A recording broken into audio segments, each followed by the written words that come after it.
தனி நடுவர் மன்றம் அமைப்பது குறித்து சட்ட வல்லுநர்களுடன் கலந்தாலோசித்து தனி நடுவர் மன்றம் அமைக்க ஏற்கனவே தேவையான சட்ட நடவடிக்கைகள் எடுக்கப்பட்டு வருகின்றன.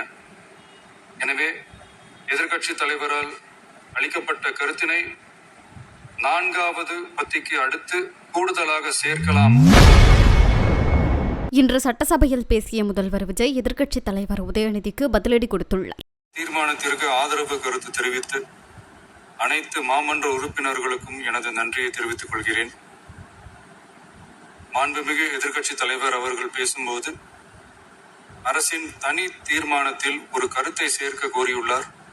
அது குறித்து கீழ்கண்ட கருத்தினை பேரவைக்கு தெரிவிக்க விரும்புகிறேன். மேகதாது பிரச்சினை சம்பந்தமாக எனது தலைமையில் 26/5/2026 அன்று மேகதாது பிரச்சினைக்காக பிரத்யேகமாக தனி நடுவர் மன்றம் அமைப்பது குறித்து சட்ட வல்லுநர்களுடன் கலந்தாலோசித்து தனி நடுவர் மன்றம் அமைக்க ஏற்கனவே தேவையான சட்ட நடவடிக்கைகள் எடுக்கப்பட்டு வருகின்றன.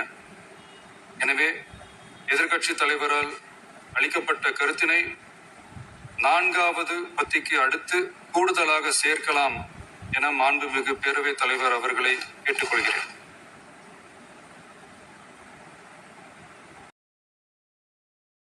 செய்திகளை உள்ளது உள்ளபடி தெரிந்து கொள்ள ரெஃப்ளெக்ட் நியூஸை சப்ஸ்கிரைப் பண்ணுங்க.